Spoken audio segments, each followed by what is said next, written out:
무성 영화 시절 러시아를 대표하는 감독이 있습니다. 그의 이름은 레프 쿨레쇼프라고 하는 감독인데요. 이 감독이 탁월한 영화 기법을 하나 사용을 했습니다. 그래서 이 히치콕 감독 같은 경우에도 이 쿨레쇼프의 편집 기법을 신의 기법이라 극찬하면서 자기 영화에 이 기법을 사용하기도 했습니다. 쿨레쇼프 감독이 사용한 이 편집 기법을 이름하여 쿨레쇼프 효과라고 부릅니다. 이제 이 그림을 한번 보시면요, 이 한 사람이 있죠. 이 사람이 당시에 세심한 표정 연기로 유명한 모주인이라고 하는 배우입니다. 그런데 사실 이 배우의 표정은 다 똑같습니다. 다만 이 배우의 표정 다음에 어떤 스크린이 오느냐에 따라서 이 배우의 표정은 달리 해석을 되었습니다.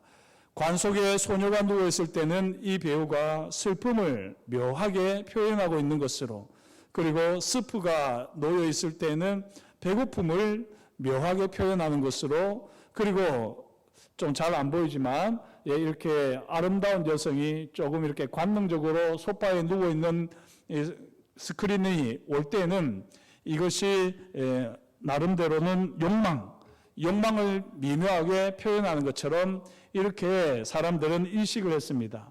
하지만 사실은 이 모주인의 영상은 똑같은 영상이었습니다. 이처럼 똑같은 영상이라고 할지라도 그 다음에 오는 영상에 따라서 이 앞에 있는 영상을 달리 해석하게 되는 이것을 쿨레쇼프 효과라고 말을 합니다. 지금 또 하나 사진을 보시면요, 지금 이 사람은 어떤 모습인 것 같습니까? 딱 봐도 화가 잔뜩 나서 분노를 표출하는 모습 아니겠습니까? 그런데 이 사진을 전체를 보게 되면요, 완전히 생각이 달라지지요. 지금 선거 유세에서 이 사람은 분노를 표출하는 것이 아니라 승리의 확신에 찬 지금 표정을 짓고 있는 것입니다.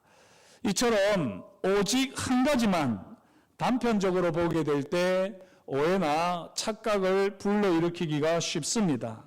그래서 무슨 일이든지 전체를 보면서 그 흐름을 따라서 맥락을 살필 줄 알아야지요. 심리학에서는 바로 이런 것과 관련해서 맥락 효과라고 하는 말을 씁니다. 쿨레쇼프 효과나 맥락 효과나 다 비슷한 개념인데요. 이 맥락 효과를 대표하는 재미있는 실험이 있었습니다. 둘 중에 누구와 소개팅을 하겠습니까? 라고 하면서 A, B 두 사람을 소개했습니다. A는요, 성실하다, 똑똑하다, 즉흥적이다, 비판적이다, 욕심이 많다, 고집이 세다. B는요, 고집이 세다, 욕심이 많다, 비판적이다, 즉흥적이다, 똑똑하다, 성실하다. 여러분들은 어떤 사람하고 이 소개팅을 하시겠습니까? 대부분이 A라고 말을 하는 겁니다. 그런데 사실 A나 B나 단어는 똑같아요. 그런데 먼저 이 좋은 것, 긍정적인 평가가 있는 말을 하게 되면 그 뒤에 있는 부정적인 말들도 긍정적인 평가 속에서 이해하기 때문에 훨씬 더 이 효과가 있더라는 것입니다. 이게 바로 맥락 효과거든요. 쿨레쇼프 효과나 맥락 효과를 염두에 둔다면 우리는 일시적인 감정이나 일부만 보고 섣부른 판단을 하지 않고 좀 더 신중하게 모든 일을 해낼 겁니다. 오늘 말씀을 보면서도요, 맥락을 이해하면서 보게 되면 참 감동적인 말씀인데, 이 맥락을 이해하지 않고 오늘 말씀 장면만 보게 되면 이 장면은 한마디로 코미디가 됩니다. 한편의 코미디에 불과합니다. 지금 예수님께서 타시는 나귀는 당나귀인데요. 당나귀는 예수님 당시대에도 전 세계 거의 모든 지역에 분포한 동물이었습니다. 이 나귀가 보통 키가 140에서 150cm라고 그러네요. 별로 크지 않지요. 저보다 훨씬 적습니다. 그런데 이 나귀 새끼는 오죽하겠습니까? 나귀 새끼는 정말 조그만합니다. 오늘 말씀을 보시면 예수님께서는 이 새끼 나귀를 탔다고 말씀합니다. 그래서 어떤 분은 상상하기를 예수님께서 새끼 나귀를 타신 것이 아니라 사실은 예수님께서 새끼 나귀 위에 서서 살짝 엉덩이를 걸치셨다라고 말씀을 합니다. 그렇게 해석을 하는 분들도 있습니다. 그렇게 놓고 보면 예수님께서 새끼 나귀를 타고 가는 모습이 웃기지 않겠습니까? 한마디로 딱 말씀드려서 엉거주춤입니다. 이리저리 비틀거리면서 한 발짝을 떼시면서 그렇게 가시는 모습이라고 할 수 있습니다. 조금 쉽게 이해를 하자면 이 아이가 아빠를 업는다고 그러는 거예요. 그런데 이미 조그만 아이가 아빠를 업기는 아빠가 너무 크고 아이가 너무 작은 거죠. 그래도 어떻게 합니까? 아빠가 아이 등에다가 살짝 대고는 엉거주춤으로 하나, 둘 이러고 그냥 발을 옮기잖아요. 그러면서 서로 행복해하지 않습니까? 그것처럼 예수님께서도 새끼 나귀를 타셨을 때 실제로는 이것처럼 엉거주춤하게 한 발짝 한 발짝 옮기시면서 걸었을 것이다 라고 추측합니다. 그러고 나서 한번 상상해 보세요. 그 모습이 어떤 모습일지. 엉거주춤으로 한 발짝 한 발짝 떼면서 세계적인 인기를 얻었던 가수가 있지요. 오빤 강남스타일 하는 예, 바로 이 말춤입니다. 말춤. 모르긴 해도 이 말춤이 전 세계적인 이 대인기를 얻었던 것은 우리 사람들의 마음속에 예수님께서 예루살렘에 들어가실 때에 그 장면이 모르게 녹아있기 때문이 아닐까, 저는 그런 상상도 해봅니다. 어쨌든 분명한 것은 예수님께서 이 새끼 나귀를 타고 갔다는 것입니다. 그 옆에 장성한 나귀가 있음에도 불구하고 예수님께서는 새끼 나귀를 타는 신용을 하셨습니다. 이때 많은 군중들이 환호성을 지르며 노래를 부르지요. 호산나 다윗의 자손이여 찬송하리로다. 주의 이름으로 오시는 이여 가장 높은 곳에서 호산나, 이 노래를 부릅니다. 그런데 이 노래를 부르는 것은 사실은 이 노래가 메시아를 높이는 노래거든요. 메시아가 우리 가운데 오셨다라고 이렇게 노래하면서 메시아가 오기를 기대하면서 부르는 노래인데, 이 노래를 듣고 있으면서 지금 나귀 새끼를 타고 오는 이 어릿광대와 같은 사내를 보고 있자면 기가 막힌 노릇 아니겠습니까? 그러면서 메시아라고 칭송하는 이 군중들을 보는데 사실 과감이라 여기는 사람들도 있었을 겁니다. 그래서 그런 사람들은 묻습니다. 이 사내가 누구냐? 이 사람이 누구냐? 묻지요. 이때 무리가 대답하기를 갈릴리 나사렛에서 나온 선지자 예수라라고 말을 합니다. 이 대답 속에서 보게 되면 사실 이 군중들도 환호하지만 예수님을 메시아, 왕으로 지금 노래하고 있는 것이 아니라 다만 선지자 예수로 노래를 하고 있습니다. 다시 말씀드리면 예수님의 이 퍼포먼스, 새끼 나귀를 타고 오시는 이 예수님의 행동을 군중들도 제대로 이해하지 못했습니다. 예수님께서 예루살렘을 시끌벅적하게 만들면서 모든 사람들에게 웃음을 자아내면서 예루살렘으로 들어오고 계시는데요. 이 어릿광대와 같은 예수님의 행동을 제대로 이해하는 사람은 한 명도 없었다라고 해도 과언이 아닙니다. 예수님께서 선지자 대우를 받고자 이렇게 하셨을까요? 아니지요. 만약에 선지자로 대우를 받으시려면 훨씬 더 고상하게 행동을 하셨어야 합니다. 그런데 예수님은 왜 어릿광대처럼 비웃음을 자아내는 행동을 하시며 지금 예루살렘으로 들어오고 계십니까? 예수님께서는 바로 하나님의 말씀을 성취하시기 위해서 이처럼 행하셨습니다. 스가랴 9장 9절의 말씀이지요. 시온에 따라 크게 기뻐할지어다. 예루살렘에 따라 즐거이 부를지어다. 보라, 내 왕이 내게 임하시나니 그는 공의로우시며 구원을 베푸시며 겸손하여서 나귀를 타시나니 나귀의 작은 것 곧 나귀의 새끼니라. 예수님께서는 일부러 나귀와 나귀 새끼를 함께 데리고 오게 하셨습니다. 그러면서 일부러 새끼 나귀를 타시면서 메시아 예언의 말씀을 성취하십니다. 군중들이 예수님의 이 어릿광대와 같은 행동을 이해하든지 이해하지 않든지 상관없이 스가랴서 예언의 말씀을 성취하시는 예수님이십니다. 예수님은 자신이 오실 왕, 공의와 구원을 베푸실 메시아이심을 행동으로 선포하셨습니다.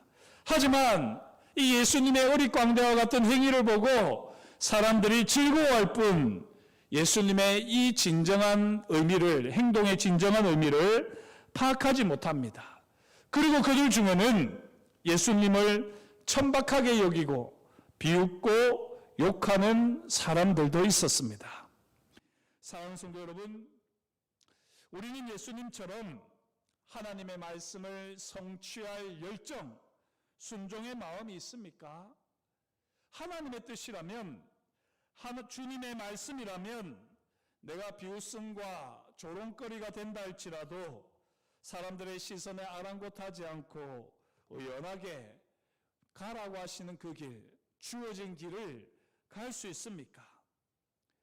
지난 주일에 주님께서 제자들에게 하신 말씀을 기억하십니까? 마태복음 16장 24절에 누구든지 나를 따라오려거든 자기를 부인하고 자기 십자가를 지고 나를 쫓을 것이니라 주님이 말씀하셨습니다. 여기서 자기 십자가는 자기가 죽은 자리라고 제가 말씀을 드렸습니다. 자기 십자가를 지고 우리가 주님을 따를 때에 세상 사람들은 우리의 행동을 이해하지 못합니다. 우리 자기의 욕심과 욕망, 자기 자랑과 즐거움, 자기 재물과 성공을 못 박은 십자가를 지고 우리가 겸손과 순종으로 주님의 길을 묵묵히 따라갈 때에 사람들은 우리를 우습게 여기고 심지어 우리를 비웃고 조롱하기도 합니다. 하지만 우리는 자기 십자가를 지고서 주님을 따르는 겁니다. 바로 이런 제자들, 자기 십자가를 지고 주님을 따르는 자들만이 지금 새끼 나귀를 타고 예루살렘으로 들어오시는 예수님의 이 어릿광대와 같은 행동을 제대로 이해하며 예수님과 함께 십자가의 길을 갈 수 있습니다. 바라기는 저와 여러분들이 이런 주님의 제자가 되시기를 축복합니다. 주님께서 어릿광대와 같은 행동을 하셨음을 바라보며 우리도 어릿광대와 같은 행동이 필요하다면 사람들의 비웃음과 또한 조롱을 마다하지 않고 주님이 말씀하시는 대로 어릿광대와 같은 그런 그 길을 가실 수 있기를 간절히 소망합니다.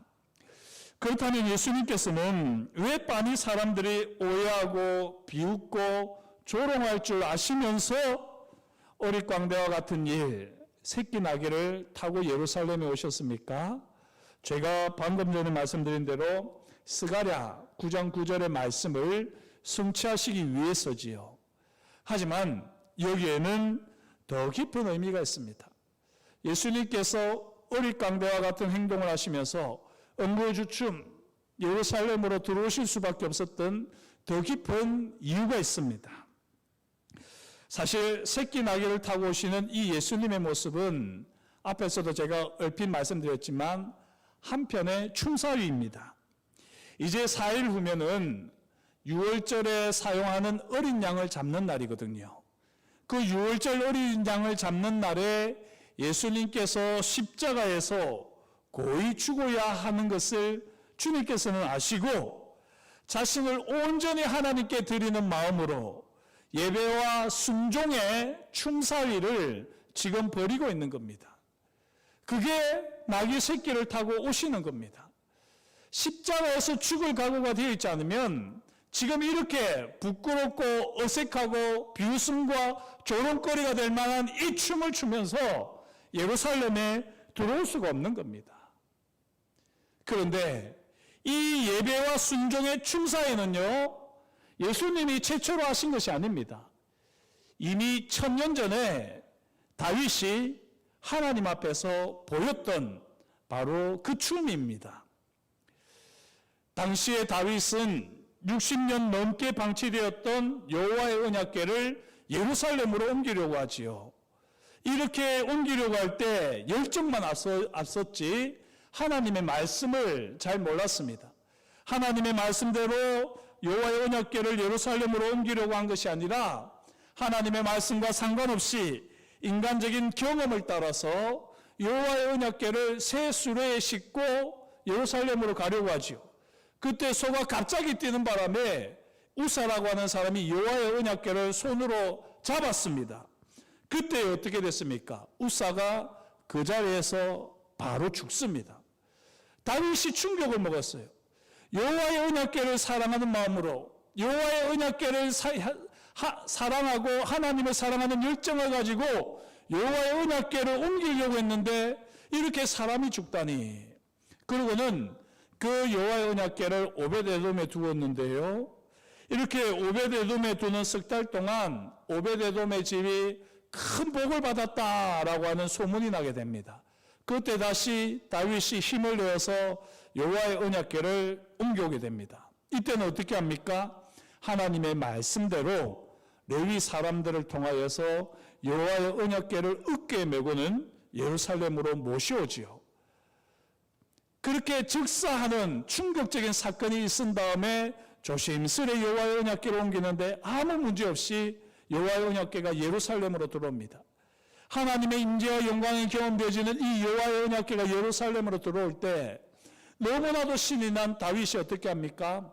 세마포 에봇을 입고는 여호와의 언약궤 앞에서 다윗이 춤을 추면서 뛰놀면서 지금 들어오고 있습니다. 하나님을 바라보면서 하나님의 임재와 영광을 사모하면서 지금 이제 이 예루살렘 가운데 임하실 하나님의 그 임재와 영광을 기대하면서 다윗은 에봇 옷을 입고 춤을 추는데요. 그것이 얼마나 열정적이었던지 희끗희끗 다윗의 속살이 보였더랬습니다.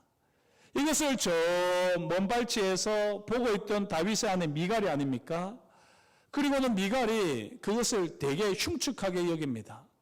그리고 모든 일이 끝난 다음에 다윗이 기쁜 마음으로 집으로 왔는데요. 미갈이 산통을 깨는 말을 하지요. 사무엘하 6장 20절 말씀입니다. 다윗이 자기의 가족에게 축복하러 돌아오매 사울의 딸 미갈이 나와서 다윗을 맞으며 이르되 이스라엘 왕이 오늘 어떻게 영화로우신지 방탕한 자가 염치 없이 자기의 몸을 드러내는 것처럼 오늘 그의 신복의 계집종의 눈앞에서 몸을 드러내셨도다 라고 하면서 지금 다윗을 흉보는 겁니다. 아니 왕이 되셨으면 왕의 품격에 맞게 행동을 하셔야지 어떻게 그처럼 염치 없는 사람들처럼 속살을 드러내면서 춤을 춥니까? 라고 미갈이 다윗을 흉보았습니다. 이때 다윗이 했던 고백이 유명한 고백 아닙니까? 사무엘하 6장 21절 22절 다윗이 미갈에게 이르되 같이 한번 읽겠습니다. 이는 여호와 앞에서 한 것이니라. 그가 내 아버지와 그의 온 집을 버리시고 나를 택하사 나를 여호와의 백성 이스라엘의 주권자로 삼으셨으니 내가 여호와 앞에서 뛰놀리라. 내가 이보다 더 낮아져서 스스로 천하게 보일지라도 내가 말한 바 계집종에게는 내가 높임을 받으리라 한지라. 아멘. 여기 보시면 여호와 앞에서를 다윗은 강조합니다. 나는 여호와 앞에서 뛰놀리라. 나를 왕으로 세우신 분이 여호와 하나님이시기에 내가 왕이 된 것이 중요한 것이 아니라 나를 왕으로 세우시는 그 여호와 하나님 앞에서 나는 뛰놀리라 라고 다윗은 고백합니다. 다윗은 오직 여호와 하나님만 바라보며 여호와 하나님 앞에서 사람들이 상상할 수 없는 춤사위를 벌였습니다. 나를 왕으로 삼으신 분이 하나님이시기에 이 이스라엘을 다스리시는 분이 하나님이시기에 나는 하나님의 영광에 합당한 춤으로 내 온몸으로 하나님께 영광을 돌려드리라. 이 결정을 가지고 춤을 췄던 겁니다. 하지만 다윗의 춤을 보며 흉을 보는 그의 아내 미갈이었지요.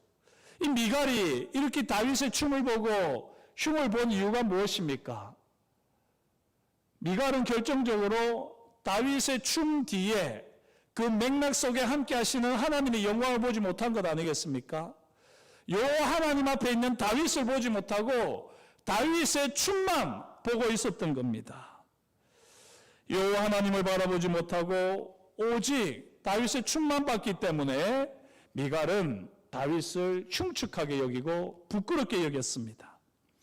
사랑하는 성도 여러분, 예배를 드리면서 어떤 행위가 이루어지더라도 그 행위에 지나치게 주목하지 마십시오. 예배의 목적과 이유가 무엇입니까? 여호와 하나님이 바로 우리 예배의 이유요 목적이 아닙니까? 오직 여호와 하나님만 바라보며 예배해야 할 줄 믿습니다. 사람이 아무리 잘 준비해도요 실수가 있기 마련이지요. 모든 일들이 잘 진행되는 것 같아도 듣기에 따라서 보기에 따라서 불편한 경우가 왜 없겠습니까? 그렇다고 그 실수 때문에 그 불편함 때문에 하나님 앞에 예배하는 즐거움과 기쁨을 포기할 수 없지 않습니까? 오직 여호와 하나님만 바라보며 예배할 수 있기를 축복합니다.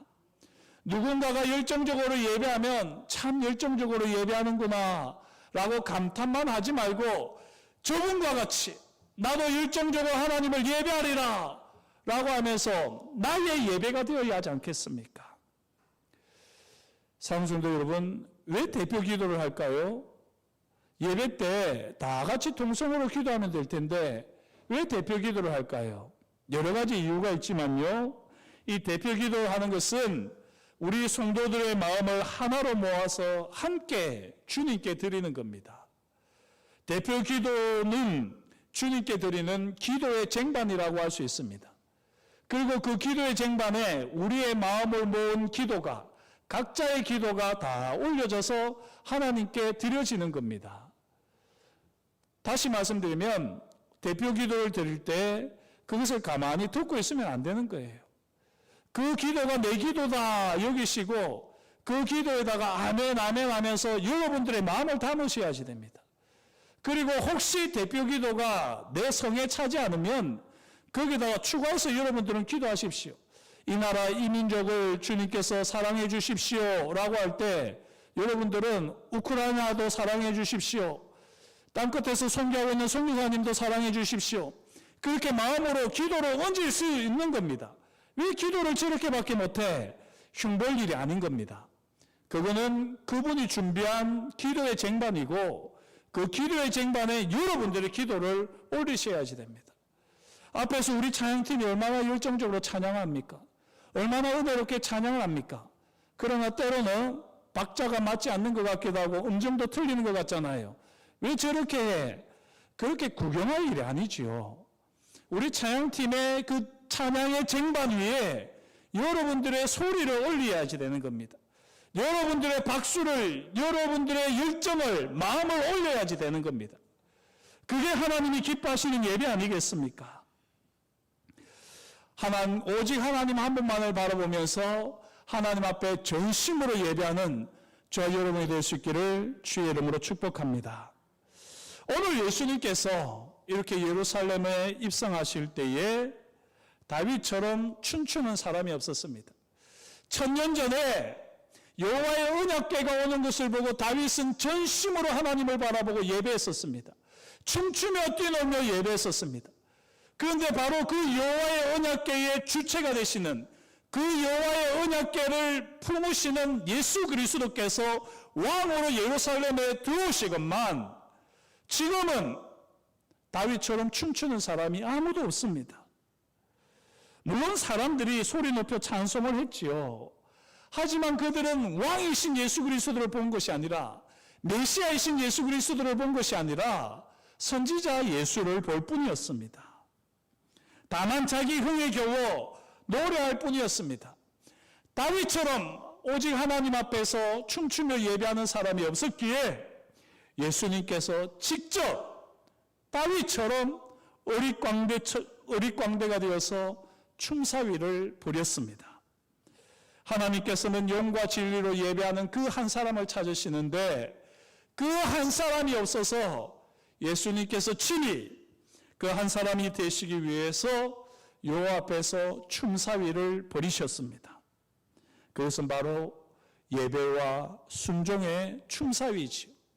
이제 사위 후면 내가 십자가에서 기꺼이 죽겠나이다. 그 결단이 묻어있는 그 순종의 하나님 앞에 온전한 예배에 춤사위로서 새끼 나귀를 타시면서 춤을 추시면서 예수님께서 들어오셨습니다. 여호와 앞에서 춤추는 다윗과 같은 사람이 한 사람도 없음을 안타깝게 여기시며 주님은 예루살렘으로 들어오셨습니다. 예수님께서 춤사위를 추시며 이렇게 예루살렘으로 들어오실 때 이 예수님의 춤사위를 알아보는 이가 없어요. 다만 어릿광대와 같이 여기고 비웃고 조롱하는, 다윗을 비웃고 조롱했던 미갈과 같은 사람들이 있을 뿐이었습니다. 사랑하는 성도 여러분, 오늘 우리가 사는 시대를 보십시오. 여호와 하나님 앞에서 춤추며 예배하는 사람들이 얼마나 있습니까? 이제 우리가 예수님을 대신해서 하나님 앞에서 어릿광대가 되어야 하지 않을까요? 오직 하나님의 마음을 기쁘시게 드리는 예배자로서 우리로 하여금 비록 조롱하고 비웃는다고 할지라도 춤을 추라 하시면 춤을 추는 사람이 되어야 하지 않겠습니까?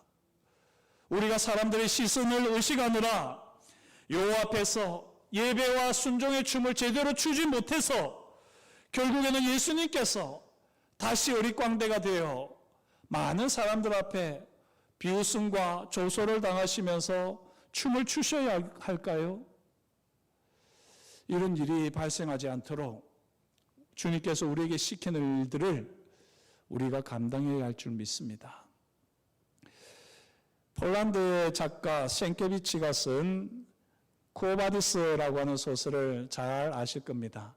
저도 그 소설을 청소년 기에 읽었었는데요. 그 소설 말미에 보면 이제 로마의 박해가 심하게 일어나니까 어떻게 합니까? 베드로가 로마에서 탈출하게 됩니다. 물론 로마 교회 성도들이 베드로 그 탁월한 지도자를 보살피기 위해서 그를 위해서 이렇게 탈출을 돕게 되죠. 그렇게 구사일생으로 로마를 나오고 있는데 뚜벅뚜벅 맞은편에서 걸어오시는 분이 있습니다. 그분이 바로 예수님이셨습니다. 아니 예수님께서 왜 이렇게 지금 이쪽으로 오고 계십니까? 그때 예수님께서 하시는 말씀이 있지 않습니까? 네가 로마에서 십자가를 지지 않고 로마를 떠나니 내가 십자가를 지고 죽기 위해 로마로 가노라 라고 이렇게 예수님이 대답하십니다. 이 예수님께서 오셔서 베드로를 지나가고자 할 때 그때 베드로가 했던 말이 바로 쿠오바디스 도미네, 주여 어디로 가시나이까? 라고 하는 질문이었습니다. 사랑하는 성도 여러분, 우리가 해야 할 일을 하지 않을 때 주님께서 그 일을 다시 하셔야 됩니다. 더 이상 주님께서 어릿광대처럼 예루살렘에 들어가는 일이 있었어야 되겠습니까? 우리가 조금 비웃음을 당하더라도 조롱을 당하더라도 우리가 이제는 그 역할들을 감당하며 주님께 합당한 찬송과 영광을 올려드리는, 왕이신 예수님께 합당한 그 영광을 올려드리는 우리 모두가 되어야 하지 않겠습니까? 예수님께서 사역하시면서 이처럼 말씀하셨지요. 마태복음 11장 15절에서 17절 말씀입니다. 귀 있는 자는 들을지어다. 이 세대를 무엇으로 비유할까? 비유하건대 아이들이 장터에 앉아 제동물을 불러 이르되 우리가 너희를 향하여 피리를 불어도 너희가 춤추지 않고 우리가 슬피 울어도 너희가 가슴을 치지 아니하였단과 같도다. 예수님께서 책망을 하실 때 이렇게 책망하시는 겁니다. 비유를 들어서 조용히 책망을 하시는 겁니다. 피를 불어도 춤추지 않는 세대, 슬픈 일을 당하여도 가슴을 치지 않는 세대. 오늘 우리 세대가 이런 세대는 아닙니까? 신령한 하나님의 은혜가 있고 신령한 하늘의 노래가 우리 귓가에 들리지만 전혀 춤을 추지 않는 세대. 우리 주변을 돌아보면 코로나로 인해서 너무나도 힘들어하는 사람들, 화재로 인해서 그 화마로 인해서 힘들어하는 사람들, 심지어는 저 멀리 전쟁의 화염 속에서 피눈물을 흘리고 있는 사람들을 바라보면서도 가슴을 치지 않는 세대, 이 세대가 우리는 아닙니까? 사랑하는 성도 여러분, 우리가 우리의 일들을 감당하지 못하면 주님께서 이 일을 다시 하셔야 될까요? 바라기는 이제는 저와 여러분들이 자기의 일을 부인하고 자기의 십자가를 지고 비록 어릿광대와 같은 일이라 할지라도 그 십자가의 길을 묵묵히 걸어갈 수 있는 저와 여러분이 되시기를 축복합니다. 그때 주님께서 우리를 통하여 놀라운 일들을 이루어 주실 줄 믿습니다. 우리는 십자가 은혜, 십자가 고난뿐만 아니라 부활의 영광과 능력도 알고 있는 사람들입니다. 이 복음의 능력과 영광을 알고 있을진데 지금 당장에 우리 앞에 있는 이 어릿광대와 같은 일들 때문에 그 소중하고 귀한 것들을 잃어버리지 않는, 놓치지 않는 하나님 앞에 신실한 예배자들이 다 되시기를 주의 이름으로 축복합니다. 기도하시겠습니다. 하나님 아버지, 주님께서 저희를 사랑하여 주시고 오늘도 말씀하여 주시니 감사합니다. 주의 말씀을 따라 우리가 어떤 사람이 되어야 할지를 알게 하시고 우리의 삶의 자리에서 불쾌한 일이 있고 또 하나님 아버지 이해하고 납득하기에는 힘겨운 일이 있다 할지라도 어릿광대와 같이 하나님의 뜻을 온전히 행하셨던 예수 그리스도를 생각하며 우리 앞에 있는 십자가의 길을 묵묵히 걸어갈 수 있는 하나님의 사람들이 되게 하여 주시옵소서.